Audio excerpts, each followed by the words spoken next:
আল্লাহ বলছেন ওয়াল ফাজরি, ফজরের নামাজের কসম, অথবা সুপ্রভাতের কসম বা কালের কসম, যেটাই বলেন আল্লাহ বলছেন ওয়াল ফাজর, ফজরের নামাজের কসম, ওয়ালায়ালিন আশর, 10 রাতের কসম। 10 রাত বলতে যুলহিজ্জা মাসের প্রথম 10 রজনী। নবীজি সাল্লাল্লাহু আলাইহি ওয়াসাল্লাম বলেন ইয়াদিলু কিয়ামু কুল্লি লাইলাতিন মিনহা বিকিয়ামিস লাইলাতিল কদর।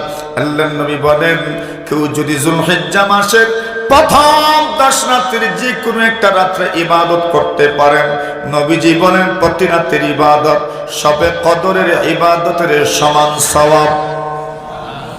আল্লাহ তাআলা বলেন ফজরের কসম করলেন, তবে বোঝা গেল ফজরের নামাজ সবচেয়ে গুরুত্বপূর্ণ। 2 নম্বর কারণ হলো ফজরের নামাজ কেন গুরুত্বপূর্ণ। নবী করিম সাল্লাল্লাহু আলাইহি ওয়াসাল্লাম বলেন ইন্না আসকালাস সালাতি আলাল মুনাফিকিন, মুনাফিকদের জন্য সবচেয়ে কঠিন নামাজ 2 নামাজ, ঈশার নামাজ আর ফজরের নামাজ। আচ্ছা ঈশা তোমরা আদায় করে নিলাম, বাকি রয়ে গেল ফজরের নামাজ। আল্লাহ রাসূল বলছেন মুনাফিকদের জন্য সবচেয়ে কঠিন নামাজ হচ্ছে ঈশার নামাজ আর ফজরের নামাজ। সুতরাং কেউ যদি ফজর পড়ে নিতে পারেন, কেউ যদি ঈশা পড়ে নিতে পারেন, বোঝা গেল ঈমান আছে। বোঝা গেল কি আছে? ঈমান আছে। 4 নম্বর কারণ হলো ফজরের নামাজের গুরুত্ব সবার চাইতে বেশি কেন? আল্লাহ পরওয়ারদিগারে আলম বলেন আকিমিস সালাতা লিদুলুকিশ শামসি ইলা গাসাকিল লাইল ওয়া কুরআনাল ফাজর ইন্না কুরআনাল ফাজরি কানা মাশহুদা। আল্লাহ বলছেন আকিমিস সালাতা লিদুলুকিশ শামস, আপনি নামাজ পড়বেন, নামাজ প্রতিষ্ঠা করবেন সূর্য যখন হেলবে, সূর্য যখন হেলবে ওই সময় থেকে আপনি নামাজ শুরু করবেন। ইলা গাসাকিল লাইল, রাতের অন্ধকার পর্যন্ত আপনি নামাজ পড়বেন। মানে হলো সূর্য উদিত হওয়ার আগের থেকে নামাজ শুরু হবে, মানে ফজরের নামাজ। এরপরে আপনি নামাজ পড়বেন যোহর, এরপরে আসর, এরপরে মাগরিব, এরপরে এশা। মাশাআল্লাহ, দিনের তো সব দিকেই নামাজ আছে, শুরুতেও নামাজ আছে, শেষেও নামাজ আছে, মধ্যখানেও নামাজ আছে। রাতের কিন্তু শুধু প্রথম অংশে নামাজ। আল্লাহ বলছেন ইলা গাসাকিল লাইল, রাতের অন্ধকার পর্যন্ত আপনি নামাজ আদায় করবেন। ওয়া কুরআনাল ফাজর, আল্লাহ বলছেন ফজরের নামাজও আপনি আদায় করবেন, ফজরের নামাজও আপনি কায়েম করবেন। কেন করবেন? ইন্না কুরআনাল ফাজরি কানা মাশহুদা। আল্লাহ বলছেন ফজরের নামাজে যে তিলাওয়াত করা হয় ওই সময় আল্লাহর জমিনে মহা সমাবেশ হয়। হযরত শেখ বাগান রাহিমাহুল্লাহ তাআলার স্মৃতি বিজড়িত বাগা এলাকাবাসীর উদ্যোগে আয়োজিত 3 দিন ব্যাপী 24তম বার্ষিক তাফসীরুল কোরআন মাহফিলের আজ 2য় দিনের চলমান অধিবেশনের সম্মানিত সভাপতি মুআজ্জাজ মুকাররম হযরত উলামায়ে কেরাম, মুরব্বিয়ান সাহেবান ধার্য করেছেন। সে হিসাবে আমি মহাগ্রন্থ আল কোরআনের উল্লেখিত আয়াত তেলাওয়াত করেছি। এই আয়াতের মধ্যে আল্লাহ তাআলা মহানবী মুহাম্মদুর রাসূলুল্লাহ সাল্লাল্লাহু আলাইহি ওয়াসাল্লামকে সম্বোধন করে 2 ব্যাপারে আদেশ করেছেন। প্রথম আদেশ করেছেন কোরআন তেলাওয়াতের আদেশ। 2 নম্বর আদেশ করেছেন আল্লাহ তাআলাকে যখন ইয়ামানের গভর্নর নিযুক্ত করে প্রেরণ করছিলেন, অনেকগুলো নসিহতের মধ্যে এই ব্যাপারেও গুরুত্বের সাথে নবীজি ওনাকে নসিহত করেছেন, হে মুআজ ইন্নাকা তাতি কওমান হুম আহলু কিতাব, এমন একদল মানুষের কাছে আপনি যাচ্ছেন যাদের কাছে ইতিপূর্বে আসমানি কিতাব এসেছে, আমরা উম্মত মুহাম্মদুর রাসূলুল্লাহর উম্মত। দুনিয়াতে আসার ক্ষেত্রেও পরে এসেছি, কিতাব পাওয়ার ক্ষেত্রেও পরে কিতাব পেয়েছি। কিন্তু নবীজি বলছেন, যদিও দুনিয়াতে আসার ক্ষেত্রে পরে, কিতাব পাওয়ার ক্ষেত্রেও পিছনে, কিন্তু জান্নাতে যাওয়ার ক্ষেত্রে সবার আগে থাকবো। নবীজি বলেন, নাহনুল আখিরুনাস সাবিকুন বাইদা আন্নাকুম উতুল কিতাব মিন ক্বাবলিনা। নবীজি বলছেন, আমরা সবার পরে এসেছি, কিন্তু জান্নাতে যাওয়ার ক্ষেত্রে সবার চেয়ে অগ্রগামী হব কিয়ামতের দিন। বাইদা আন্নাকুম উতুল কিতাব মিন ক্বাবলিনা। নবী বলেন, এদেরকে আসমানি কিতাব দেওয়া হয়েছে। ثم هذا يومهم الذي فرض عليهم فاختلفوا فيه। নবী বলেন, আগেকার যুগের উম্মত সহ আমাদেরকে আল্লাহ তাআলা সপ্তাহের বিশেষ দিনে বিশেষ ইবাদতের আদেশ করেছেন, কিন্তু বিশেষ দিন নির্ধারণের ক্ষেত্রে সকলেই ভুল করেছেন। ফান্নাসু লানা ফীহি তাবউন আল-ইয়াহুদু গাদান ওয়ান নাসারা বা'দা গাদিন। আল্লাহর নবীজি বলেন, ওই দিন কোন দিন হবে? ইহুদিরা শনিবার দিন ধার্য করলো, খ্রিস্টানরা রবিবার দিন ধার্য করলো, আর সপ্তাহের দিন শুরু হয় শুক্রবার দিন থেকে। শুক্রবার দিন আল্লাহ আমাদেরকে তৌফিক দিলেন, আমরা শুক্রবার দিন ধার্য করতে পেরেছি। আল্লাহর হাবিবুর উম্মত যেমন ভাবে সপ্তাহের বিশেষ দিন নির্ধারণের ক্ষেত্রে এরা আমাদের চেয়ে পিছিয়ে পড়েছে, জান্নাতে যাওয়ার ক্ষেত্রে এরা আমাদের চেয়ে পিছিয়ে পড়বে। সপ্তাহের ওই বিশেষ দিন নির্ধারণের ক্ষেত্রে যেমন ভাবে আমরা অগ্রগামী হয়েছি, জান্নাতে যাওয়ার ক্ষেত্রেও আমরা অগ্রগামী হয়ে যাব। নবী বলেন, ওই মানুষগুলো এমন মানুষ যাদের কাছে তাওরাতের জ্ঞান আছে, ইনজিলের ইলম আছে, জাবুরের ইলম আছে। এই জন্য লম্বা কোনো ভূমিকার দরকার নাই। প্রথমে আপনি গুরুত্বপূর্ণ বিষয় তাদের সামনে তুলে ধরবেন। প্রথমে আপনি ঈমানের দাওয়াত দিবেন। 2 নম্বর, যখন ঈমানের দাওয়াত কবুল করে নিবে, ফাইনহুম আতাউ লিযালিক, যদি মেনে নেয়, ফাআখবিরহু, আপনি তাদেরকে জানিয়ে দিবেন, আন্নাল্লাহ ক্বাদ ইফতারাদা আলাইহিম 5 সালাওয়াতিন ফি ইয়াওমিন ওয়া লাইলা। নবীজি বলেন, আপনি জানিয়ে দিবেন, আল্লাহ তাআলা প্রতিদিন এবং রাতে 5 ওয়াক্তের নামাজ ফরজ করেছেন। কত ওয়াক্ত? কত? 5 ওয়াক্তের নামাজ ফরজ করেছেন। যদি এই বিষয়টা মেনে নেন, আপনি তাদেরকে জানিয়ে দিবেন, আল্লাহ পাক তাদের ধনীদের সম্পদের মধ্যে যাকাত কি ফরজ করেছেন। তুখাযু মিন আগনিয়াইহিম ফাতুরাদ্দু আলা ফুকারাইহিম, ধনীদের থেকে যাকাত সংগ্রহ করা হবে, গরিবদের মধ্যে বন্টন করে দেওয়া হবে। যদি এই বিষয়টা মেনে নেই, আপনি তাদেরকে জানায়া দিয়েন, আল্লাহ তাআলা তোমাদের উপর প্রত্যেক বছরে 1 মাসের রোজা ফরজ করেছেন। যদি এই বিষয়টা মেনে নেই, আপনি তাদেরকে জানায়া দিবেন, তোমাদের মধ্যে যারা সামর্থ্যবান এবং সক্ষমতা আছে, তাদের উপর জীবনে একবার আল্লাহ রোজা আল্লাহ হজ ফরজ করেছেন।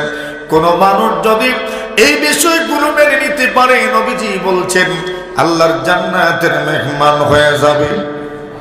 আমার দেখানো দৃশ্য, ঈমানের পরে নামাজের দাওয়াত দেওয়া হয়েছে, সালাতের দাওয়াত দেওয়া হয়েছে। আল্লাহ পরওয়ারদিগারে আলম বিভিন্ন স্থানে নামাজের আদেশ করেছেন। কুরআনে মাজিদের জায়গায় জায়গায় আল্লাহ পরওয়ারদিগারে আলম নামাজের তাকিদ করেছেন। বিভিন্ন শব্দে, বিভিন্ন ভাষায় আল্লাহ বলছেন, ওয়া আকিমুস সালাতা ওয়া আতুজ যাকাত ওয়ারকাউ মা'আর রাকিঈন। আল্লাহ তাআলা বলছেন, এর উম্মত, বান্দা বান্দি আমার, তোমরা নামাজ প্রতিষ্ঠা করো, যাকাত প্রদান করো, ওয়ারকাউ মা'আর রাকিঈন, এবং রুকু করনেওয়ালাদের সাথে তোমরা রুকু করো, মানে জামাতের সাথে তোমরা নামাজ আদায় করো। আল্লাহ পরওয়ারদিগারে আলম কখনো কখনো শুধু রাসূলকে সম্বোধন করে নামাজের আদেশ দিয়েছেন। আল্লাহ তাআলা শুধু রাসূলকে আদেশ করে নামাজের হুকুম দেন নাই। পূর্বেকার যুগের সমস্ত নবী রাসূলদেরকেও আল্লাহ নামাজের বিধান দিয়েছেন।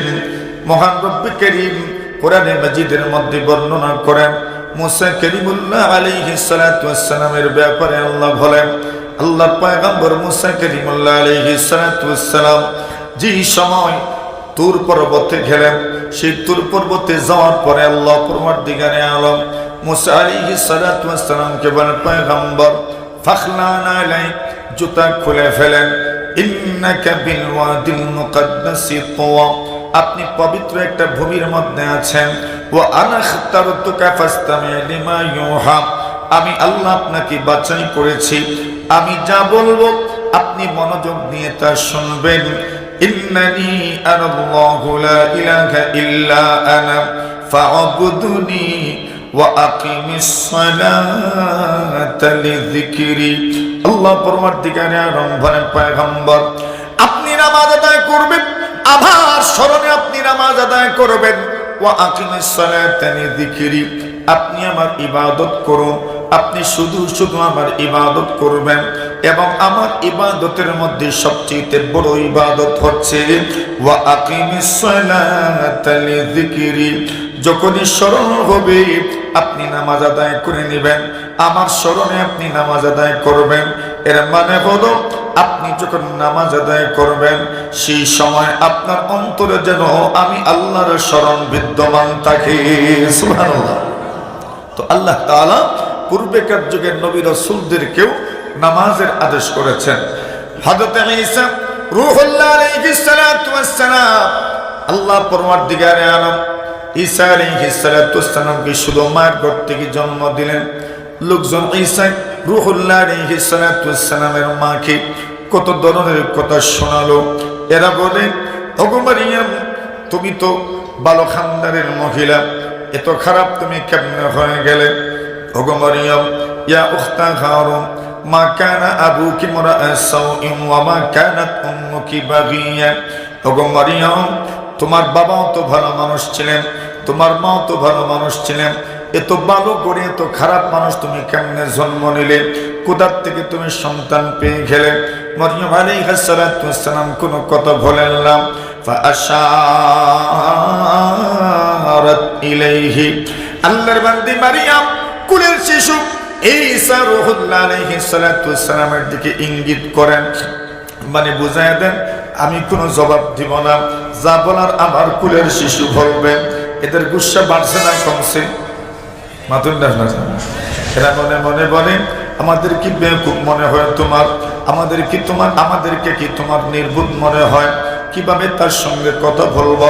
কাইফা নুকাল্লিমু মান কানা ফিল মাহদি সাবিয়্যা।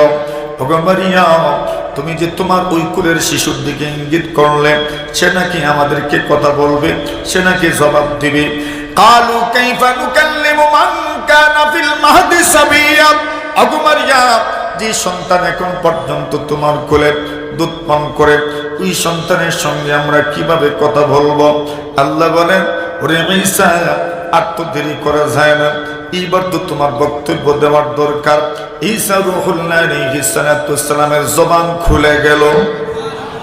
আর জোরে উনি কি বলতে লাগলেন? উনি বলেন, কালা ইন্নী আবদুল্লাহ। ঈসা রূহুল্লাহ আলাইহিস সালাতু ওয়াস সালাম বললেন, কালা ইন্নী আবদুল্লাহ, আমি আল্লাহর গোলাম, আল্লাহর গোলাম, আল্লাহর গোলাম, আমি আল্লাহর কোন ছেলে নয়, আমি হচ্ছে আল্লাহর গোলাম। কালা ইন্নী আবদুল্লাহ আতানিয়াল কিতাব, যিনি আমাকে কিতাব দান করেছেন, ওয়া জাআলানি নাবিয়্যা, আমাকে নবী বানিয়েছেন, ওয়া জাআলানি মুবারাকান, আমাকে আল্লাহ পরওয়ারদিগারে আলম বরকতময় বানিয়েছেন। এইভাবে বলতে বলতে আল্লাহর পয়গম্বর ঈসা রূহুল্লাহ আলাইহিস সালাতু ওয়াস সালাম বলেন, ওয়া আওসানি বিসসালাতি ওয়াজ যাকাতি মা দুমতু হাইয়া। আল্লাহ তাআলা আমাকে নামাজের আদেশ করেছেন, আল্লাহ তাআলা আমাকে যাকাতের আদেশ করেছেন, মা দুমতু হাইয়া, যতদিন আমি জীবিত থাকব ততদিন পর্যন্ত আমাকে নামাজ পড়ার কথা বলছেন, ততদিন পর্যন্ত আমাকে যাকাত দেওয়ার কথা বলছেন। তবে বোঝা গেল আগেকার যুগের শরীয়তেও নামাজ ছিল কি ছিল না? জুনে বলেন, আল্লাহর নবী হযরত আদম আলা নবিয়িনা আলাইহিস সালাতু ওয়াস সালাম হাওয়া এবং আদমের সাক্ষাৎ যে সময় হলো, ওই সময় ছিল ফজরের নামাজের টাইম। শুকরিয়াতান 2 রাকাত নামাজ আদায় করেছেন, ফজর শুরু হয়ে গেল। আদম আলাইহিস সালাতু ওয়াস সালামের শরীয়তে ফজরের নামাজও ছিল। এই জন্য সবার চেয়ে প্রথম নামাজ হচ্ছে ফজরের নামাজ। এই জন্য ফজরের নামাজের গুরুত্ব সবার চেয়ে কম না বেশি? জোরে আমাদের অবহেলা সবার চেয়ে কম না বেশি? ফজরের নামাজের গুরুত্ব সবার চেয়ে বেশি। কেন গুরুত্ব বেশি? প্রথম কথা হলো ফজরের নামাজ সবচেয়ে আগে ফরজ হয়েছে। 2 নম্বর কারণ হলো ফজরের নামাজের কসম আল্লাহ কোরআনে মাজিদের মধ্যে করেছেন, ওয়াল ফাজরি ওয়া লায়ালিন নাস। আল্লাহ পরওয়ারদিগারে আলম কোরআনে মাজিদের মধ্যে একটা সূরা আছে, সূরার নাম হলো সূরাতুল ফাজর। ওই সূরার প্রথমেই ফজর শব্দ এসেছে। আল্লাহ পরওয়ারদিগারে আলম বলেন, ওয়াল ফাজরি, ফজরের কসম। কোন নামাজের? কোন নামাজের কসম? আল্লাহ বলছেন ওয়াল ফাজরি, ফজরের নামাজের কসম, অথবা সুপ্রভাতের কসম বা কালের কসম, যেটাই বলেন। আল্লাহ বলছেন ওয়াল ফাজর, ফজরের নামাজের কসম, ওয়া লায়ালিন নাস, 10 রাতের কসম। 10 রাত বলতে যুলহিজ্জা মাসের প্রথম 10 রজনী। নবীজি সাল্লাল্লাহু আলাইহি ওয়াসাল্লাম বলেন, ইয়াদিলু কিয়ামু কুল্লি লাইলাতিন মিনহা বিকিয়ামিস লাইলাতিল কদর। আল্লাহর নবী বলেন, কেউ যদি যুলহিজ্জা মাসের প্রথম 10 রাতের যে কোনো একটা রাত্রে ইবাদত করতে পারেন, নবীজি বলেন প্রতি রাতের ইবাদত সবে কদরের ইবাদতের সমান সওয়াব। আল্লাহ তাআলা বলেন ফজরের কসম করলেন। তবে বোঝা গেল ফজরের নামাজ সবচেয়ে গুরুত্বপূর্ণ। 2 নম্বর কারণ হলো ফজরের নামাজ কেন গুরুত্বপূর্ণ। নবী করিম সাল্লাল্লাহু আলাইহি ওয়াসাল্লাম বলেন, ইন্না আসকালাস সালাতি আলাল মুনাফিকিন, মুনাফিকদের জন্য সবচেয়ে কঠিন নামাজ 2 নামাজ, ঈশার নামাজ আর ফজরের নামাজ। আচ্ছা, ঈশা তোমরা আদায় করে নিলাম, বাকি রয়ে গেল ফজরের নামাজ। আল্লাহ রাসূল বলছেন মুনাফিকদের জন্য সবচেয়ে কঠিন নামাজ হচ্ছে ঈশার নামাজ আর ফজরের নামাজ। সুতরাং কেউ যদি ফজর পড়ে নিতে পারেন, কেউ যদি ঈশা পড়ে নিতে পারেন, বোঝা গেল ঈমান আছে। বোঝা গেল কি আছে? ঈমান আছে। 4 নম্বর কারণ হলো ফজরের নামাজের গুরুত্ব সবার চাইতে বেশি। কেন? আল্লাহ পরওয়ারদিগারে আলম বলেন, আকিমিস সালাতা লিদুলুকিশ শামসি ইলা গাসাকিল লাইল ওয়া কুরআনাল ফাজর ইন্না কুরআনাল ফাজরি কানা মাশহুদা। আল্লাহ বলছেন আকিমিস সালাতা লিদুলুকিশ শামস, আপনি নামাজ পড়বেন, নামাজ প্রতিষ্ঠা করবেন সূর্য যখন হেলবে, সূর্য যখন হেলবে ওই সময় থেকে আপনি নামাজ শুরু করবেন। ইলা গাসাকিল লাইল, রাতের অন্ধকার পর্যন্ত আপনি নামাজ পড়বেন। মানে হলো সূর্য উদিত হওয়ার আগের থেকে নামাজ শুরু হবে, মানে ফজরের নামাজ। এরপরে আপনি নামাজ পড়বেন যোহর, এরপরে আসর, এরপরে মাগরিব, এরপরে এশা। মাশাআল্লাহ, দিনের তো সব দিকেই নামাজ আছে, শুরুতেও নামাজ আছে, শেষেও নামাজ আছে, মধ্যখানেও নামাজ আছে। রাত্রের কিন্তু শুধু প্রথম অংশে নামাজ। আল্লাহ বলছেন ইলা গাসাকিল লাইল, রাতের অন্ধকার পর্যন্ত আপনি নামাজ আদায় করবেন। ওয়া কুরআনাল ফাজর, আল্লাহ বলছেন ফজরের নামাজও আপনি আদায় করবেন, ফজরের নামাজও আপনি কায়েম করবেন। কেন করবেন? ইন্না কুরআনাল ফাজরি কানা মাশহুদা। আল্লাহ বলছেন ফজরের নামাজে যে তিলাওয়াত করা হয়, ওই সময় আল্লাহর জমিনে মহা সমাবেশ হয়। আর জোরে ফজরের নামাজে যে সময় তিলাওয়াত করা হয়, আল্লাহ বলছেন ওই সময় আল্লাহর জমিনের মধ্যে মহা সমাবেশ হয়। মহাসমাবেশের ব্যাখ্যা কি? আরেকটা হাদিস শুনেন।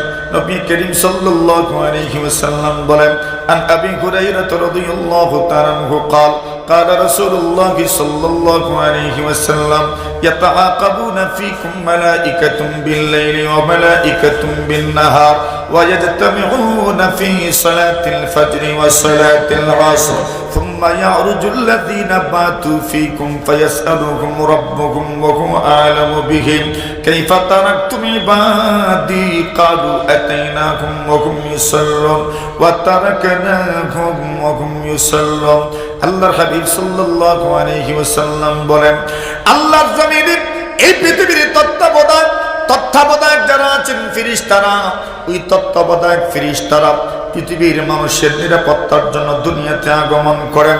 আপনার আমার নিরাপত্তার জন্য ফেরেশতারা দুনিয়াতে আগমন করেন। দুইটা শিফটে ডিউটি পালন করেন।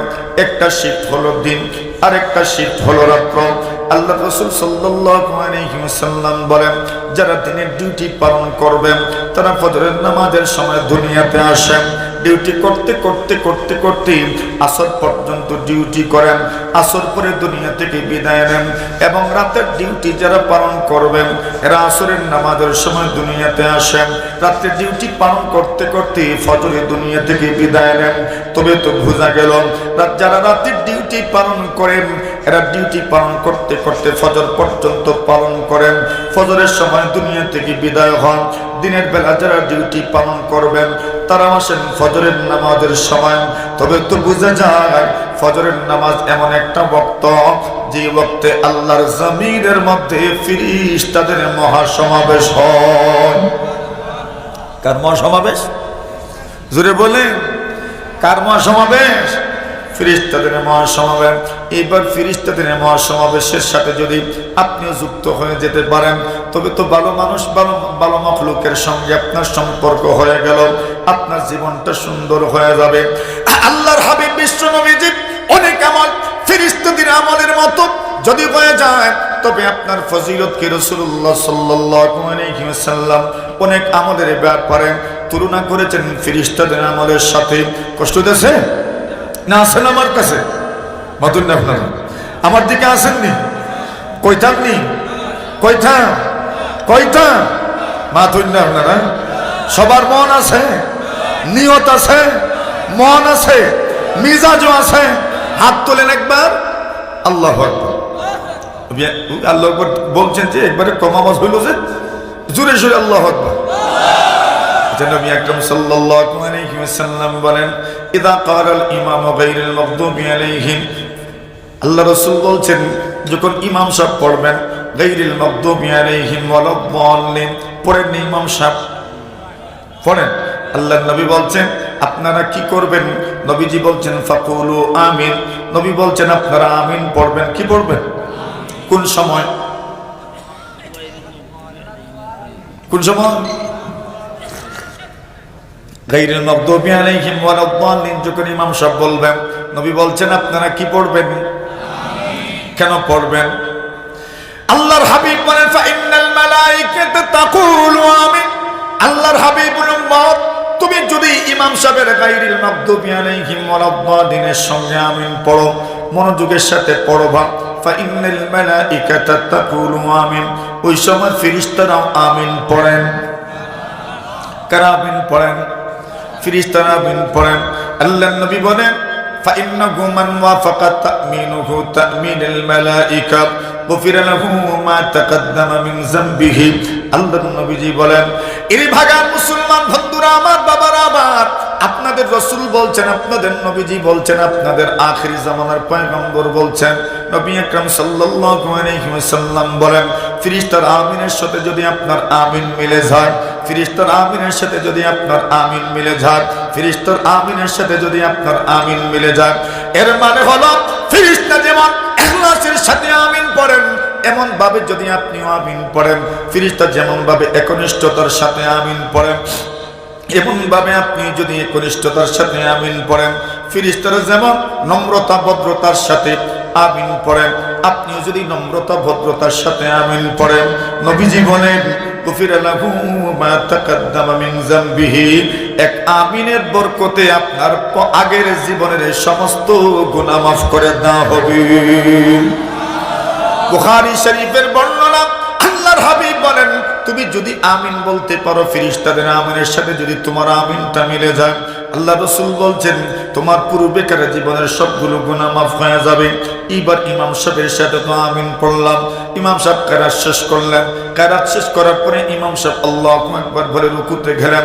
রুকুত থেকে ইমাম সাহেব মাথা উঠান, কি পড়েন? ইমাম সাহেব কি পড়েন? সামি আল্লাহু লিমান হামিদা। ইমাম সাহেব আমাদেরকে শোনায় শোনায় বলেন, আমার পেছনে যত মুক্তদি আছেন শোনেন কি বলেন ইমাম সাহেব। সামি আল্লাহু লিমান হামিদা কি বলছেন বুঝছেননি? বুঝছেন ইমাম সাহেব কি বলেন? ইমাম সাহেব তো আল্লাহু আকবার বলেন, রুকুতে যান। বুঝি তো আল্লাহু আকবারের অর্থ হচ্ছে আল্লাহ সবার চেয়ে বড়।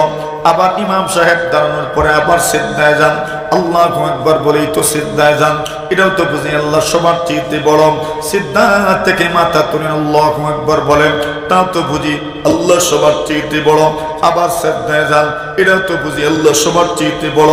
আবার সিজদা থেকে মাথা ওঠান, এটাও তো বুঝি আল্লাহ সবার চেয়ে বড়। কিন্তু একটা জায়গা তো ব্যতিক্রম, যে সময় পড়েন সামি আল্লাহু লিমান হামিদা, এর মানে হলো কেউ যদি আল্লাহর প্রশংসা করেন, আল্লাহ তার প্রশংসা শোনেন। সুবহানাল্লাহ। কে বলছেন? না, হ্যাঁ ইমাম সাহেব বলছেন। কে বলছেন? ইমাম সাহেব বলেন সামি আল্লাহু লিমান হামিদা, মানে হলো কেউ যদি আল্লাহর প্রশংসা করেন তবে আল্লাহ শোনেন। কে আমাদেরকে বললেন এই কথা? ইমাম সাহেব বললেন, আরবিতে বলেছেন। কি বলেছেন ইমাম সাহেব? সামি আল্লাহু লিমান হামিদা, কেউ যদি আল্লাহর প্রশংসা করেন আল্লাহ শোনেন। এই কথাটা শোনার পরে প্রশংসা করবার মন চায়নি। জোরে বলেন। ওই আমরা সবাই মিলে এবার প্রশংসা করি, কি করি? রব্বানা ওয়া লাকাল হামদ, কেউ বলি রব্বানা লাকাল হামদ, কেউ পড়ি আল্লাহুম্মা রব্বানা লাকাল হামদ, কেউ পড়ি আল্লাহুম্মা রব্বানা ওয়া লাকাল হামদ। চারটা সূরত হয়ে গেল, চারটাই ঠিক আছে। বুখারী শরীফের মধ্যে চারটা বর্ণনাই পাওয়া যায়। আল্লাহর নবীজি বলেন, উম্মত কোন মানুষ যদি ইমাম সাহেবের তাসমিয়ার পরে সামি আল্লাহু লিমান হামিদা এরপরে যদি আল্লাহর কোন বান্দা বান্দি পড়ে নিতে পারেন রব্বানা ওয়া লাকাল হামদ, এরপরে আর একটু কিছু বাড়ানো আছে, বলতে পারবেন? হামদান, মাশাআল্লাহ। পারবেন না আপনারা? ওয়া শুনতে শুনতে একবারে তৈরি শুনুন। আল্লাহ রাসূল বলেন হামদান কাসীরান তাইয়িবান মুবারাকা।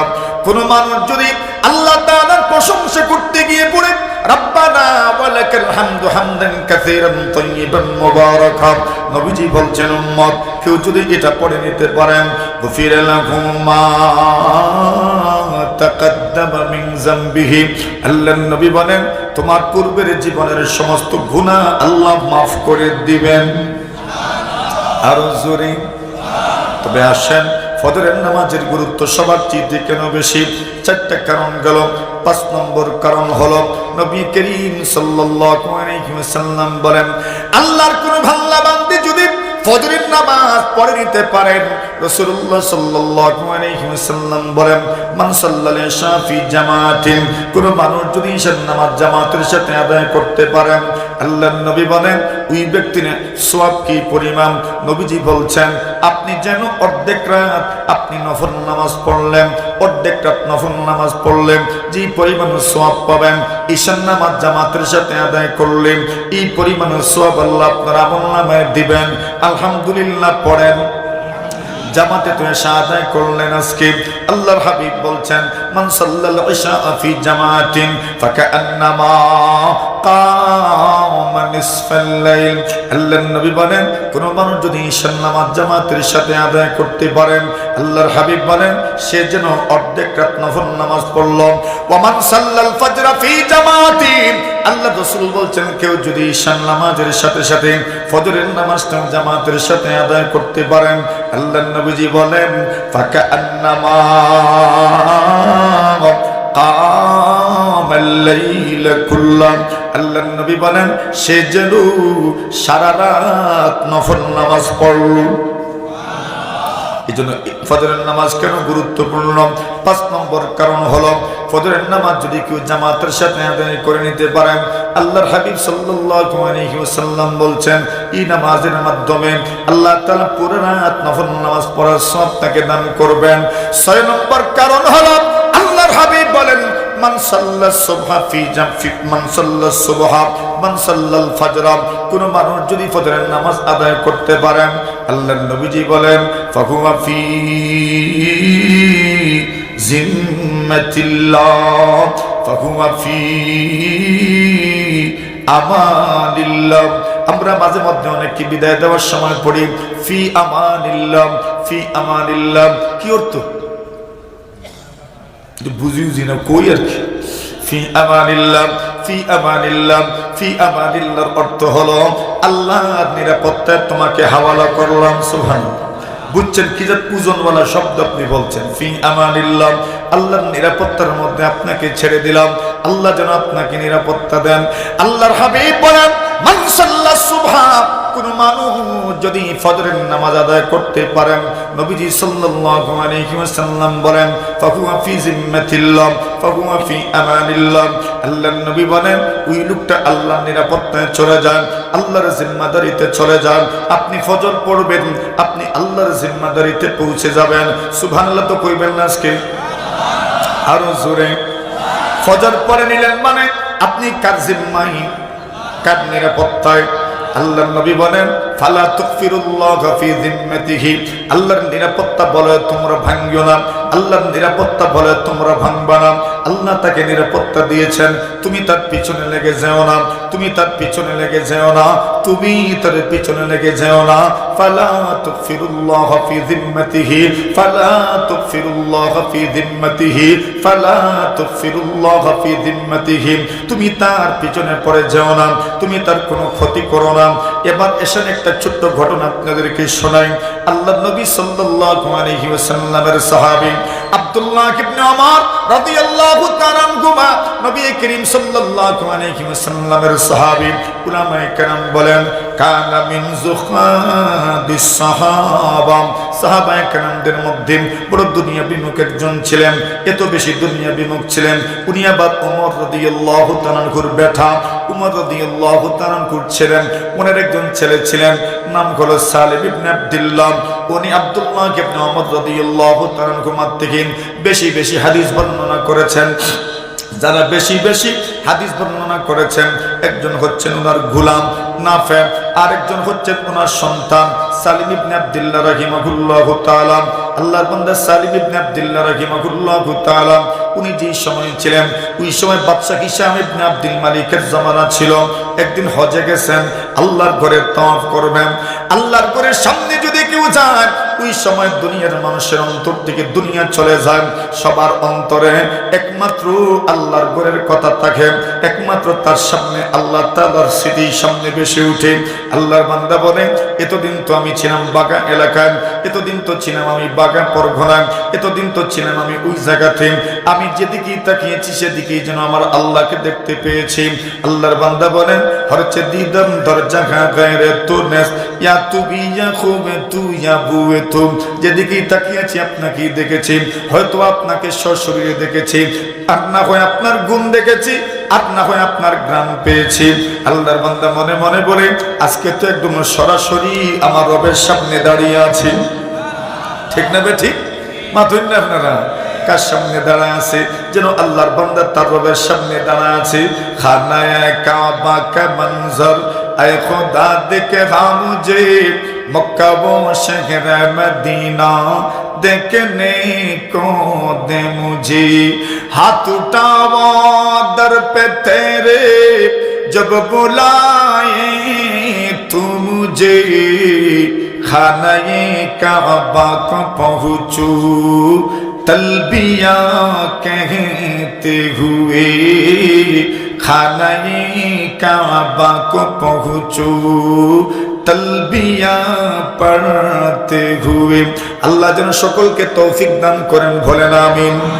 আরো জোরে, আরো জোরে। আল্লাহর বান্দা সালিম ইবনে আব্দুল্লাহ রাহিমাহুল্লাহু তাআলা আল্লাহর ঘরের সামনে গিয়েছেন, খানায়ে কাবার কালা গিনাফে ধরেছেন আর দোয়া শুরু করেছেন, রবের কাছে ফরিয়াদ করেন, রবের কাছে সবকিছু বলেন। ওই জায়গাতে গিয়ে দুনিয়ার কোনো মানুষের কাছে তো আপনি চাইবেন না, চাইবেন তো কার কাছে? আরে আল্লাহর ঘরের সামনে আসার পরে যদি আল্লাহর কাছে চাও না, তবে তুমি কোন সময় আল্লাহর কাছে চাইবা? আল্লাহর বান্দা সালিম ইবনে আব্দুল্লাহ রাহিমাহুল্লাহু তাআলা আল্লাহর কাছে চাওয়া শুরু করলেন। এমন ভাবে চাচ্ছেন, চোখে মুখে পানি, চোখের পানি আর মুখের পানি যেন এক হয়ে গেছে। কান্নার কারণে যেন উনি আর কোনো কিছু বুঝতে পারছেন না। ফুফিয়ে ফুফিয়ে কান্না শুরু করেছেন। হিশাম ইবনে আব্দুল মালিক উনি তাওয়াফ করছেন। তাওয়াফ করতে করতে উনি লক্ষ্য করলেন একজন মানুষ খানায়ে কাবার গিলাফে ধরে কান্না করছেন আর দোয়া করছেন। খানায়ে কাবার গিলাফে ধরে আপনি যে দোয়া করবেন, সেই দোয়া আল্লাহ তাআলা কবুল করে নেবেন। সালিম ইবনে আব্দুল্লাহ এমন ভাবে দোয়া করছেন যেন ওনার অনেক কিছুর দরকার, অনেক হাজত, অনেক প্রয়োজন।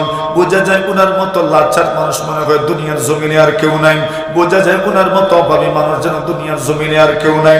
বাচ্চার বড় দরদ লাগলো, দুঃখ লাগলো। হিশাম ইবনে আব্দুল মালিক মন্ত্রের মাধ্যমে বলেন, যাও ওই লোকটার কাছে আমার সংবাদটা পৌঁছে আসো, গিয়ে বলো আমি ওনার সবগুলো প্রয়োজন সমাধান করে দিব, উনি যেন আমার সাথে সাক্ষাৎ করে। আল্লাহর বান্দা মন্ত্রী আজ পিছ না ভেবে ওই ব্যক্তির সামনে গেলেন। সালিম ইবনে আব্দুল্লাহ রাহিমাহুল্লাহু তাআলার সামনে গেলেন, ডাক শুরু করলেন, ইয়া আব্দুল্লাহ, ইয়া আব্দুল্লাহ, ইয়া আব্দুল্লাহ। আরে আল্লাহর গোলাম, আরে আল্লাহর গোলাম, আরে আল্লাহর গোলাম। সালিম ইবনে আব্দুল্লাহ রাহিমাহুল্লাহু তাআলা কোন দিকেই তো তাকানলাম। আরে রবের সাথে যখন কথা বলা শুরু হয়, ওই সময় দুনিয়ার আর কোন দিকে চাওয়ার মন চায় না। জোরে বলেন ঠিক কিনা? কেন মানুষ কথা বলছে কার সাথে? আরে বলেন না কার সাথে কথা বলছে? আল্লাহর সাথেই কথা বলছে। ফায়া জাবান কাইফা ইউসাল ইলাহু আম কাইফা ইয়াজহাদুল জাহিদু ওয়া ফি কুল্লি শাইইন লাহু আয়াতুন তাদুল্লু আলা আন্নাহু ওয়াহিদু। মানুষ তো জানেন আমার রব কয়জন? জোরে বলুন, জোরে বলুন, জোরে বলুন, কয়জন? আল্লাহ জানা দিয়েছেন, ইন্নাল্লাযীনা ক্বালু রাব্বুনাল্লাহ, নিশ্চয় নিশ্চয় যে মানুষগুলো বলবে আমাদের রবকে, সুম্মাস্তাকামু, অতঃপর এর উপর অটল থাকবে, অবিচল থাকবে। আল্লাহ জানিয়ে দেন, তাতানাজ্জালু আলাইহিমুল মালাইকা, ওই মানুষগুলোর সাহায্যের জন্য আল্লাহ পরওয়ারদিগারে আলম ফেরেশতা পাঠিয়ে দিবেন। দুনিয়াতে আপনি মুসিবতে পড়বেন, আল্লাহর ফেরেশতারা আপনার কাছে চলে আসবেন। মনের দিক থেকে আপনি অশান্তির মধ্যে থাকবেন, পেরেশানির মধ্যে থাকবেন, অস্থিরতার মধ্যে থাকবেন। আল্লাহ বলছেন, তুমি যে আল্লাহকে রব বলে স্বীকার করেছো, এই জন্য আল্লাহ তাআলা তোমার মনের অস্থিরতা, পেরেশানি, অশান্তি দূর করার জন্য আসমান থেকে আল্লাহ ফেরেশতা পাঠিয়ে দিবেন। সালিম ইবনে আব্দুল্লাহ রাহিমাহুল্লাহু তাআলা মনে খুব সান্ত্বনা নিয়ে আল্লাহর কাছে চাচ্ছেন, আল্লাহর কাছে দোয়া করছেন। উজির মন্ত্রী উনি বলছেন, ইয়া আব্দুল্লাহ, ইয়া আব্দুল্লাহ, একটা বার তাকান। উনি তো তাকান না, শেষ পর্যন্ত শরীরে এমন ভাবে একটা ঝাঁকুনি দিলেন আর বললেন, আমার দিকে একটু তাকাও।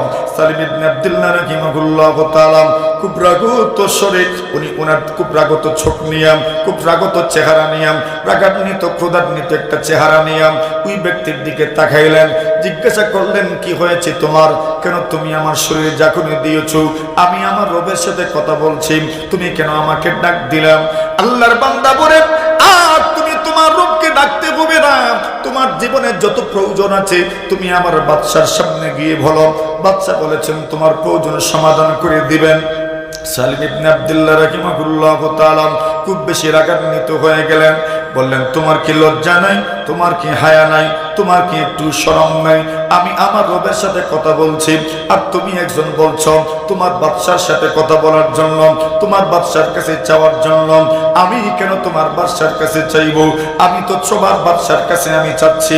সালিম ইবনে আব্দুল্লাহকে মন্ত্রী সম্বোধন করে বলেন, হরমের ভিতরে হওয়ার কারণে বাদশার কাছে চাইতে মনে হয় তোমার লজ্জা লাগছে, এই জন্য তোমাকে অফার দেওয়া হলো।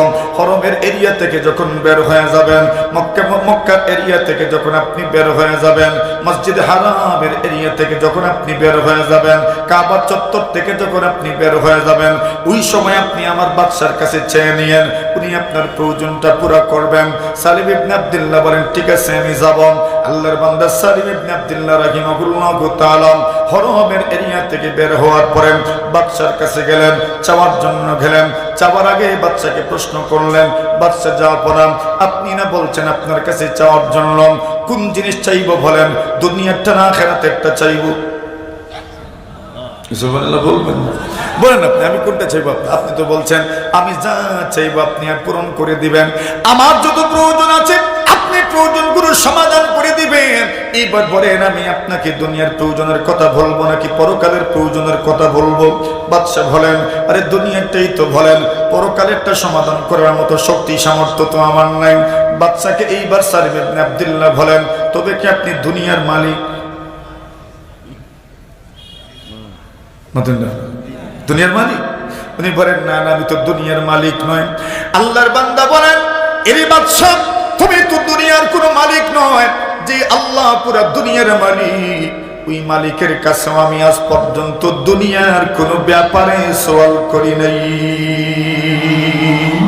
লা তাসআল বানি আদম হাজাতা ওয়াসালিল্লাহাল্লাযী আবওয়াবুহু লা তুহজাবু। আল্লাহু ইয়াগদাবু হিনা তারাকাতা সুআলাহু ওয়া বানি আদম হিনা ইউসআলু ইয়াগদাবু। আল্লাহর বান্দা বলেন দুনিয়ার কোন মানুষের কাছে কিছু চাও না, এমন এক রবের কাছে চাও যার দরজা কোনোদিন বন্ধ হয় না। আল্লাহর বলি গো এই পৃথিবীর মধ্যে তুমি যদি আল্লাহর কাছে না চাও আল্লাহ রাগান্বিত হয়ে যান, আর যদি দুনিয়ার মানুষের কাছে চাও তবে চাইলে মানুষ রাগান্বিত হয়ে যায়। জুড়ে বলেন ঠিক কিনা?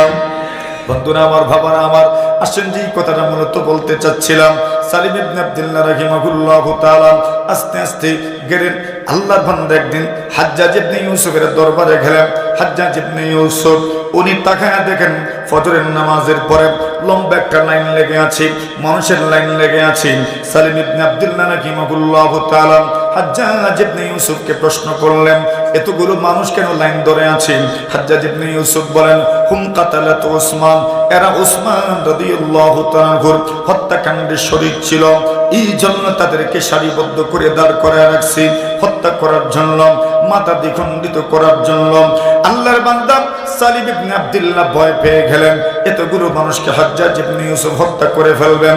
হাজ্জাজ ইবনে ইউসুফের ব্যাপারে কোনো কথা আমরা আজকে বলবো না। এবার সালিম ইবনে আব্দুল্লাহকে হাজ্জাজ ইবনে ইউসুফ বলেন খুব ভালো হইল, একটা কাজ করেন, আমি তো এদেরকে হত্যা করব, আপনি বিসমিল্লাহ কইরা শুরুটা কইরা দেন। হুজুর আইছেন, হুজুরে দিয়ে বরকতের দোয়া নেওয়ার জন্য শুরু করতে চাই। সালিম ইবনে আব্দুল্লাহ বলেন আমি বয়ে বয়ে তরবারিটা হাতে নিলাম, তরবারি হাতে দিয়ে আমি একজনের মাথা দ্বিখণ্ডিত করার সময় তাকে প্রশ্ন করলাম তুমি কি মুসলমান? লোকটা জবাব দিল হ্যাঁ আমি হচ্ছি মুসলমান। এইবার প্রশ্ন করলাম আসাল্লাইতা সালাতাস সুবহি, ফজরের নামাজ কি তুমি আদায় করেছো? লোকটা রাগান্বিত হয়ে গেল। প্রথম প্রশ্ন করেছেন আমি কি মুসলমান? জবাব তো দিলাম মুসলমান, তবে প্রশ্ন করেন কেন ফজর পড়লাম কেন? মুসলমান হবে আর ফজর পড়বে না তা তো হতে পারে না, কেন প্রশ্ন করলেন? সালিম ইবনে আব্দুল্লাহ রাহিমাহুল্লাহু তাআলা বলেন মন থেকে উত্তর দিস না বন্ধু আমার, ঘটনা বড় ক্রিটিক্যাল ঘটনা, ঘটনা বড় সেনসিটিভ, বড় স্পর্শকাতর বিষয়, একটু ক্লিয়ার করে বলো তুমি ফজর পড়েছো কিনা? আল্লাহর বান্দা বলেন মুসলমান তবে তো ফজর পড়বই, ফজর আমি পড়েছি। সালিম ইবনে আব্দুল্লাহ বলেন আমার হাত থেকে তরবারিটা পড়ে গেল, কেন পড়ে গেল? হাজ্জাজ ইবনে ইউসুফকে আমি বললাম বন্ধু তুমি তোমার হত্যা করো, আমার দ্বারা সম্ভব না। কেন সম্ভব না?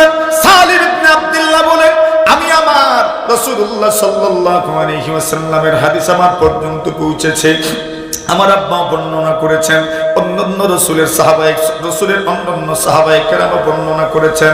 নবীজি বলেছেন মান সাল্লা সালাতাস সুবহি ফাহুয়া ফি জিম্মাতিল্লাহ, কেউ যদি ফজরের নামাজ আদায় করেন আল্লাহ রাসূল বলছেন সে চলে যায় কার নিরাপত্তায়? আল্লাহর নিরাপত্তায়। ফাহুয়া ফি জিম্মাতিল্লাহ ফাহুয়া ফি আমানিল্লাহ ফালা তুগফিরুল্লাহ ফি জিম্মাতিহি। এই লোকটা ফজর পড়েছে এই জন্য আমি তার মাথা কাটতে পারবো না, তার মাথা আমি দ্বিখণ্ডিত করতে পারবো না। বন্ধুরা বাবারা আমার একবার বুঝে থাকলে বলেন ফজরের গুরুত্ব সবার চাইতে কম না বেশি? আরো জোরে, ফজরের গুরুত্ব সবার চাইতে বেশি। কয় নম্বর গেছে? 6 নম্বর। আচ্ছা আরেকটা বলে ফেলি, 7 নম্বর কারণ ফজরের গুরুত্ব। আচ্ছা আসর তো চলে আসলো, তবে আসেন আসরের গুরুত্বটাও বুঝি। আল্লাহ পরওয়ারদিগারে আলম আসরেরও কসম করেছেন ওয়াল আসর ইন্নাল ইনসানা লাফি খুসর। আল্লাহ তাআলা আসরের কসম করেছেন, হতে পারে আসরের নামাজ, হতে পারে সময়, হতে পারে কাল। আল্লাহ কালের কসম করেছেন, সময়ের কসম করেছেন, আসরের নামাজের কসম আল্লাহ করেছেন। প্রশ্ন হবে আসরের নামাজের গুরুত্ব কি? প্রথম গুরুত্ব হইল আসর পড়বেন জান্নাতি হয়ে যাবেন। 2 নম্বর গুরুত্ব হইল আসর যদি আপনি পড়তে পারেন তবে আপনার কি পরিমাণ লাভ হলো। আল্লাহর নবী বলছেন আল্লাহর ফেরেশতাদের মহাসমাবেশে আপনি অংশগ্রহণ করতে পারলেন। জোরে বলেন সুবহানাল্লাহ। বলছেন মান তাফুতুহু সালাতুল আসর ফাকান্নামা উতিরা আগলুহু ওয়া মালুহু। আল্লাহর নবী বলেন কারো যদি আসর মিস হয়ে যায়, আল্লাহর হাবিব বলেন কি পরিমাণ ক্ষতি হলো। নবীজি বলছেন কোন একজন মানুষের সন্তান মারা গেল, কেউ তাকে হত্যা করে ফেলল, আল্লাহর বান্দা বলছেন ওই ব্যক্তি আদালতে গিয়ে মামলা করলেন, হত্যা মামলা করলেন, কিন্তু হত্যা মামলা ওনার পক্ষে রায় আসলো না। তবে তো দেখেন ওনার টাকাও গেল, ওনার সন্তানটাও গেল, রক্তের কোনো মূল্য পেলেন না, রক্তপণ পেলেন না, উনি কোনোভাবেই গেইনার হতে পারলেন না। ওই লোকটা যেমন ক্ষতিগ্রস্ত, আল্লাহ নবীজি বলছেন আসর যদি কারো মিস হয়ে যান ওই ব্যক্তি এই পরিমাণ ক্ষতিগ্রস্ত। আল্লাহ নবী বলছেন কোন মানুষের আসর যদি কাজা হয়ে যায়, মান সুন্দরভাবে নামাজের মধ্যে দাঁড়ান। আসুন ভাইরা আমার, নামাজ কেন আদায় করবেন? নামাজ পড়লে কি লাভ হবে? আল্লাহ বলছেন গর্হিত কাজের মধ্যে আপনি যেতে পারেন না। আল্লাহ বলছেন ইন্নাস সালাতা তানহা, আল্লাহর কাছে সাহায্য চাওয়া হয়, নামাজের মাধ্যমে আল্লাহর কাছে সাহায্য চাওয়া হয়। নামাজ পড়বেন তবে আল্লাহর কাছে আপনার সাহায্য চাওয়া হবে। নবী আকরাম সাল্লাল্লাহু আলাইহি ওয়াসাল্লামের আমল এমন ছিল, নামাজ পড়ে পড়ে আল্লাহর কাছে সাহায্য চাইতেন। এই জন্য সাহাবে রাসূল বর্ণনা করেন কানা রাসূলুল্লাহ সাল্লাল্লাহু আলাইহি ওয়াসাল্লাম ইযা হাযাবাহু আমরুন ফাযাগা ইলা সালাম। নবীজির জীবনে যখন ব্যক্তিগত, সামাজিক অথবা রাষ্ট্রীয় কোন সমস্যার সম্মুখীন রাসূল যখন হয়ে যেতেন, ফাযাগা ইলা সালাম, নবীজি নামাজের মাধ্যমে আল্লাহর কাছে সাহায্য চাইতেন। আর জোরে সুবহানাল্লাহ। আওয়াজ কিছু বাড়ছে, বুঝা যাইতেছে বাড়ছে, বাড়ছে, আর একটু বাড়ুক দেখি। নবীজির আমল কি ছিল? বিপদে পড়লেই সামনে তুলে ধরেছেন তুমি নামাজের গুরুত্ব দিবা। যদি তোমার জীবনে কোনো মুসিবত চলে আসে, অনাবৃষ্টির কারণে যদি কষ্ট পাও, আল্লাহ রাসূল বলছেন নামাজের মাধ্যমে আল্লাহর কাছে সাহায্য চাও। কিসের মাধ্যমে? ইমাম বুখারী রাহিমাহুল্লাহু তাআলা ইস্তেসকার বাব আনছেন, অধ্যায় আনছেন সালাতুল ইস্তেসকা। বৃষ্টির জন্য নামাজ পড়বেন। খলিফাতুল মুসলিমিন ওমর রাদিয়াল্লাহু তাআলার জামানা হঠাৎ করে অনাবৃষ্টির কারণে দুর্ভিক্ষের দেখা দিল। এই পরিমাণ দুর্ভিক্ষ এসেছে, পুরা মদিনাতুল মুনাওয়ারার মধ্যে কোনো ধরনের ঘাস নাই, চতুষ্পদ জন্তুগুলোর পেটে কিছু নাই, মানুষের পেটেও কিছু নাই, মানুষেরও খোরাক নাই, চতুষ্পদ জন্তুর কৃষি প্রধান এলাকা।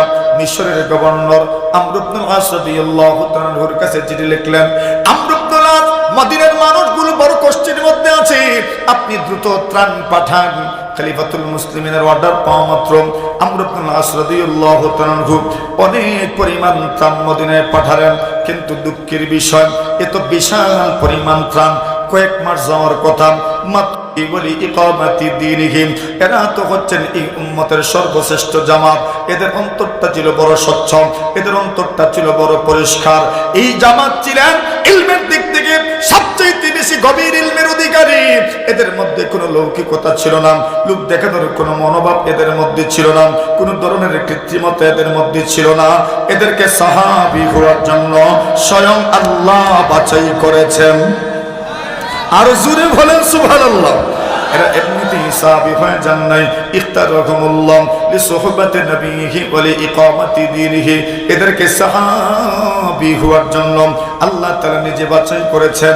এবার আসেন খলিফাতুল মুসলিমিন ওমর ইবনুল খাত্তাব রাদিয়াল্লাহু তাআলা এবার তদন্ত কমিটি গঠন করলেন, কিভাবে এত স্বল্প সময়ে এত বিশাল পরিমাণ ত্রাণ শেষ হয়ে গেল। খলিফাতুল মুসলিমিন তদন্ত কমিটি গঠন করেছেন, কিন্তু তদন্ত কমিটি কোন রিপোর্ট জমা। আল্লাহর বান্দা বলেন এত দ্রুত সময়ে ত্রাণ কেমনে শেষ হয়ে গেল? সম্পূর্ণ দায়ভার আপনি খলিফাতুল মুসলিমিনের। সুবহানাল্লাহ।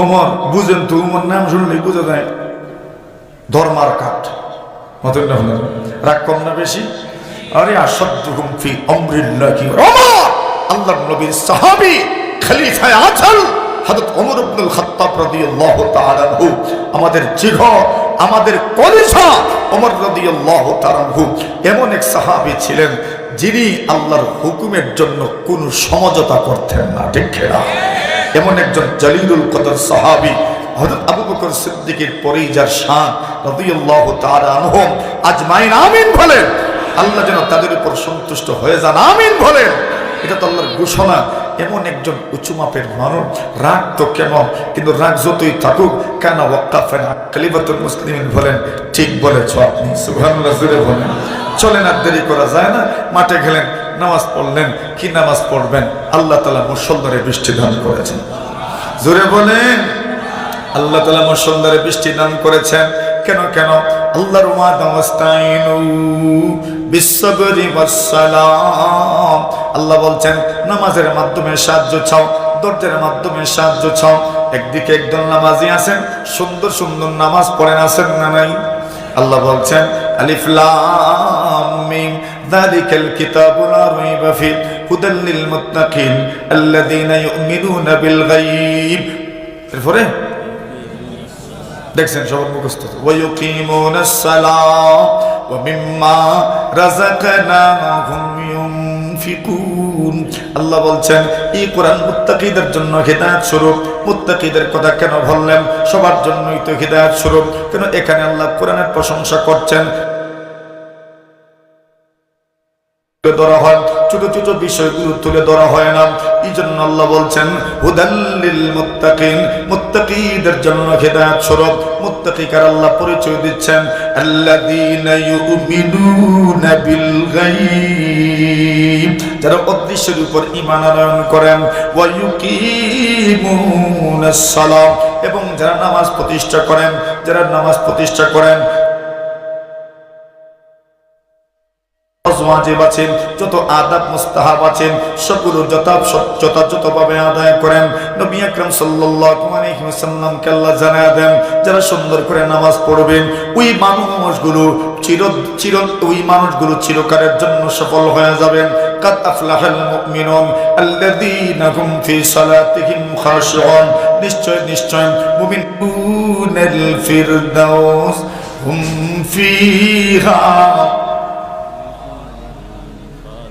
সম্পর্ক তৈরি হয়ে যায় আল্লাহর সঙ্গে তাআল্লুক মাআল্লাহ আল্লাহর সঙ্গে সম্পর্ক তৈরি হয়ে যাবেন এই সম্পর্কের মাধ্যমে আপনি সফল হয়ে যাবেন কিন্তু নামাজ কতদিন পড়বেন আল্লাহ বলছেন ওয়াল্লাযীনা হুম আলা সালাওয়াতিহিম ইউহাফিজুন যারা সব সময় নামাজ আদায় করেন অন্য জায়গায় আল্লাহ পরওয়ারদিগারে আলম বলেন ওয়াল্লাযীনা হুম ফি সালাতিহিম দাঈমুন যারা সদা সর্বদা নামাজ আদায় করেন আল্লাহর কোন বান্দা বান্দী যদি সদা সর্বদা নামাজ আদায় করতে পারেন একটা মুহূর্তের জন্য আল্লাহর সঙ্গে সম্পর্ক আপনার কাট হবে না চির সময় আল্লাহর সঙ্গে আপনার সম্পর্ক থাকবে প্রতিটি মুহূর্তে আল্লাহর সঙ্গে আপনার সম্পর্ক থাকবে যদি আপনি সদা সর্বদা নামাজ আদায় করতে পারেন আল্লাহ রাসূল সাল্লাল্লাহু আলাইহি ওয়াসাল্লাম বলেন শুধু সম্পর্কই তৈরি হবে না as-salawatul khams wal jumu'atu ila al-jumu'ah wa ramadanu ila ramadan kaffaratun lima bainahunna ma lam yakshal kaba'ir নবীজি বলছেন এক নামাজের পরে আরেক নামাজ পাঁচ ওয়াক্ত নামাজ এক নামাজ যদি আপনি পড়ে নেন এরপরে যদি আপনার দ্বারা যদি কোনো সগীরা গুনাহ হয়ে যায় নবী আকরাম সাল্লাল্লাহু আলাইহি ওয়াসাল্লাম বলেন আরেক নামাজে যখন আপনি দাঁড়াবেন সাথে সাথে আল্লাহ আপনার সগীরা গুনাহ মাফ করে দিবেন আরো জোরে আবার যদি কোনো সগীরা গুনাহ হয়ে যায় আবার আল্লাহ তাআলা আপনার নামাজের মাধ্যমে সগীরা গুনাহ আল্লাহ তাআলা মাফ করে দিবেন আবার যদি গুনাহ হয়ে যায় আবার আপনার নামাজের মাধ্যমে সগীরা গুনাহ আল্লাহ তাআলা মাফ করে দিবেন আসেন আল্লাহ তাআলা ওই কথাটা কোরআনের আরেক জায়গায় বর্ণনা করছেন আকিমিস সালাতা তারাফাইন নাহার ওয়া যুলাফাম মিনাল লাইল ইন্নাল হাসানাতি ইউযহিবুনাস সাইয়্যাত যালিকা যিকরা লিয-যাকিরিন। আল্লাহ বলছেন আকিমিস সালাতা তারাফাইন নাহার, ওই জায়গায় বলছিলাম নামাজ আপনি প্রতিষ্ঠা করেন, নামাজ আপনি কায়েম করেন দিনের শুরুতে দিনের শেষে, ওয়াজুলাফাম মিনাল লাইল সাআতিন মিনাল লাইল, রাতের কিছু অংশে আপনি নামাজ আদায় করেন। রাতের কিছু অংশ বলতেন মাগরিব তো একদম শুরুতে, ঈশা তো খুব কাছাকাছি সময়ে। যদিও রাসূলুল্লাহ সাল্লাল্লাহু আলাইহি ওয়াসাল্লামের মনের আশা ছিল ঈশা একটু নিশাতে পড়বেন, ঈশা একটু নিশাতে পড়বেন, ঈশা একটু নিশাতে পড়বেন। সুবহানাল্লাহ বলেন না? নবীজির মনের তামান্না ছিল ঈশা একটু নিশাতে, নিশা বুঝেননি মানে একটু গভীর রাত্রে পড়বেন, একটু দেরি করে পড়বেন, এটা ছিল নবীর মনের তামান্না। নবীজি বলছেন লাউলা আন আখাফা আলা উম্মতি লা আমারতুহুম আইয়ুআখিরুল ইশা ইলা সুলুসিল লাইল। আল্লাহর নবী বলেন আমার উম্মতের সম্মিলিতভাবে দেরি করে ঈশার নামাজ আদায় করাম যদি কষ্ট শব্দ হবে আমি মনে না করতাম, তবে আমি তাদেরকে আদেশ করতাম একটু দেরি করে যেন ঈশার নামাজটা আদায় করেন, রাতের 1/3 অতিবাহিত হলে যেন ঈশার নামাজটা আদায় করেন। সুবহানাল্লাহ জোরে বলেন। এই জন্য রাসূলুল্লাহ সাল্লাল্লাহু আলাইহি ওয়াসাল্লাম অন্য হাদিস শরীফের মধ্যে বলেন সাহাবীরা আমার আতিমু বিহাদিহিস সালাম, ঈশার নামাজকে তোমরা একটু গভীর রাত্রে পড়ো। আদখিলুহা ফি যুলমাতিল লাইল, আল্লাহর নবী বলেন একটু রাত্র অন্ধকার হয়ে গেলে ঈশার নামাজটা তোমরা আদায় করবা। ফা ইন্নাকুম কাদ ফাদ্দিলতুম বিহা আলা সাইরিল উমাম, আল্লাহর নবী বলেন ঈশার নামাজের মাধ্যমে অন্যান্য উম্মতের উপর আল্লাহ তোমাদেরকে শ্রেষ্ঠত্ব দান করেছেন। অন্যান্য উম্মত কেউ তো ফজর পড়েছেন, কেউ তো জোহর পড়েছেন, কেউ তো আসর পড়েছেন, কেউ তো মাগরিবও পড়েছেন, কিন্তু ঈশার নামাজ আর কেউ আদায় করেন নাই। ঈশার নামাজ শুধু আমি নবী আর আমার উম্মতেরাই আদায় করছে। সুবহানাল্লাহ। আর কেউ ঈশার নামাজ আদায় করেন নাই। একদিন তো কথাটা মনে রেখেন কোন কথায় ছিলাম, একদিন ঈশার নামাজে আল্লাহ রসুল বের হতে দেরি করছেন, সাহাবায়ে কেরাম মাগরিব পড়ার পরে আর বাড়িতে যাচ্ছেন না, মসজিদের মধ্যেই বসে আছেন। মসজিদের মধ্যে বড়রাও আছেন, ছোটরাও আছেন, মহিলারাও আছেন। আল্লাহ রাসূল সাল্লাল্লাহু আলাইহি ওয়াসাল্লামের মসজিদ, যে মসজিদকে মসজিদে নববী বলা হয়, ওই মসজিদে মহিলারাও যেতেন, নামাজের জন্য যেতেন না, শুধু নবীজির জিয়ারতের জন্য যেতেন, নবীজিকে দেখার জন্য যেতেন, নবীজির কাছ থেকে কিছু ওয়াজ নসিহত শোনার জন্য যেতেন। নতুবা ওই সময় মদিনাতুল মুনাওয়ারায় আরো প্রায় 9টা মসজিদ ছিল, কোন মসজিদের মধ্যে কোনো মহিলা যেতেন না, আরো 9টা মসজিদের মধ্যে কোনো মহিলা যেতেন না। শুধু মসজিদে নববীর মধ্যেই মহিলারা কেন আসতেন? নবীজিকে দেখার জন্য, নবীজির জিয়ারতের জন্য, নবীজির কথা শোনার জন্য, নবীজির ওয়াজ শোনার জন্য আসতেন। আল্লাহর হাবিব সাল্লাল্লাহু আলাইহি ওয়াসাল্লাম মসজিদে নববীর মধ্যে যে কথাগুলো বলতেন, নারীরা শুনতেন, ছোটরাও শুনতেন, বড়রাও শুনতেন। একদিন ঈশার নামাজে দেরি করে বের হয়েছেন, এমন ভাবে বের হয়েছেন আল্লাহ রাসূলের সাহাবায়ে কেরাম অনেকের ঘুম চলে আসছে, মহিলাদেরও ঘুম চলে আসছে, ছোট্ট ছোট্ট ছেলে মেয়েদেরও ঘুম চলে আসছে। ওমর রাদিয়াল্লাহু তাআলা নবীজির হুজরা মুবারকে গেলেন আর গিয়ে বললেন ইয়া রাসূলুল্লাহ নামান নিসাউ ওয়াস সিবিয়ান, ওগো নবীজি মহিলারাও ঘুমিয়ে গেছেন, ছোট্ট ছোট্ট ছেলে মেয়েরাও ঘুমিয়ে গেছেন, আসেন না নামাজটা পড়ায়া দেন। আল্লাহর নবীজি আসলেন, আসার পরেই সাহাবায়ে কেরাম যারা বসা ছিলেন মসজিদে তাদেরকে বললেন সাহাবীরা আমার শুনে রাখো, শুনে রাখো, এই নামাজের জন্য অপেক্ষা এই মুহূর্তে আল্লাহর জমিনে একমাত্র তোমরাই করছো, আর কেউ করছে না। সুবহানাল্লাহ। কোন নামাজ? ঈশার নামাজ। আল্লাহ বলছেন আকিমিস সালাতা তারাফাইন নাহার ওয়া যুলাফাম মিনাল লাইল ইন্নাল হাসানাতি ইউযহিবুনাস সাইয়্যাত। নামাজের ফায়দা হচ্ছে নামাজ যদি আপনি আদায় করেন, ইউযহিবুনাস সাইয়্যাত, নামাজ পড়লে গুনাহ আল্লাহ মাফ করে দেন। জোরে বলেন সুবহানাল্লাহ। ইউযহিবুনাস সাইয়্যাত যালিকা যিকরা লিয-যাকিরিন। কিভাবে গুনাহ মাফ হয়ে যায় বন্ধুরা আমার, সবটাই তো বুঝেন। নামাজ পড়বেন গুনাহ মাফ হয়ে যাবে। এক সাহাবী নবীর খেদমতে আসলেন, বললেন ইয়া রাসূলুল্লাহ ইন্নী আসাবতু যামবান ইন্নী আসাবতু হাদ্দান, আমি তো গুনাহ করে ফেলেছি, আমার উপর আপনি দণ্ড প্রয়োগ করেন, শাস্তি দেন। নবীজি কোনো উত্তর দিলেন না, এইভাবে বলতেই থাকলেন। নামাজের সময় হয়ে গেল, নামাজও উনি আদায় করলেন। নবীজি বললেন আমাদের সাথে নামাজ পড়ে নাও। নামাজ পড়লেন, আবার বললেন ইয়া রাসূলুল্লাহ গুনাহ হয়ে গেছে, শাস্তি দেন। নবী বলছেন নামাজ কি পড়ো নাই? জি পড়েছি তো ইয়া রাসূলুল্লাহ। আল্লাহর নবী বলেন ওই নামাজের মাধ্যমে তোমার গুনাহ মাফ হয়ে গেছে। আল্লাহ বলছেন ওয়ালা যিকরুল্লাহি আকবার, সবচেয়ে বড় জিকিরের নাম হচ্ছে নামাজ। কি নাম? সবচেয়ে বড় জিকিরের নাম নামাজ। আল্লাহর জিকির আপনি করবেন কত তরিকা। আল্লাযীনা ইয়াযকুরুনাল্লাহা কিয়ামান ওয়া কুউদান ওয়া আলা জুনুবিহিম, আসেনি? মানে দাঁড়ানো অবস্থায়, বসা অবস্থায়, পাঁচশো যখন আপনি ঘুরবেন ওই সময় আল্লাহ জিকির করবেন। নামাজের সবটাই আছে। দাঁড়ানো অবস্থায় তিলাওয়াত আসে না নাই? মাতুন না আপনারা? বসা অবস্থায় আত্তাহিয়াতু আসে না নাই? দুই সিদ্ধার মধ্যখানে জিকির আসে না নাই? আচ্ছা, পার্শ্বে যখন থাকবেন, খাইতেও আমরা জিকির করি কি করি না? রুকুতে গেলে কি পড়ি? সুবহান রাব্বিয়াল আযীম পড়ি কি পড়ি না? আল্লাহ বলছেন ওয়ালা যিকরুল্লাহি আকবার। মেহমানকে রেখেও কিছু কথা বলে ফেললাম, বেয়াদবি গুস্তাখি আপনারা মাফ করবেন, মেহমানও মাফ করবেন। ওয়া আখিরু দাওয়ানা আলহামদুলিল্লাহি রাব্বিল আলামিন। আসসালামু আলাইকুম ওয়া রাহমাতুল্লাহি ওয়া বারাকাতুহু।